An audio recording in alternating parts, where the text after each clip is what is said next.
Indian history నుంచి 5 important questions చూద్దాం. Star of India బిరుదు ఉన్న నిజాం రాజు ఎవరు? అఫ్జలుద్దౌలా స్టార్ ఆఫ్ ఇండియా బిరుదు కలిగి ఉన్నాడు. మొదటి సాలార్జంగ్ అసలు పేరేమిటి? తురబ్ అలీ ఖాన్ మొదటి సాలార్జంగ్ అసలు పేరు. హైదరాబాద్లోని బ్రిటిష్ రెసిడెంట్పై జరిగిన దాడికి నాయకత్వం వహించింది ఎవరు?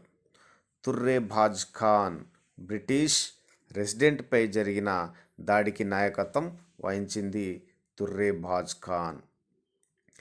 1857 సిపాయిల తిరుగుబాటు సమయంలో హైదరాబాద్లో బ్రిటిష్ రెసిడెంట్గా ఉన్న అధికారి ఎవరు?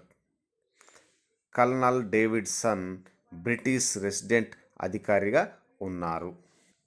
అసఫ్జాహీ వంశస్థుల పూర్వీకులు ఏ దేశానికి చెందినవారు? అసఫ్జాహీల పూర్వీకులు టర్కీ దేశానికి చెందిన వారు. నచ్చితే లైక్ చేసి సబ్స్క్రైబ్ చేసుకోగలరు.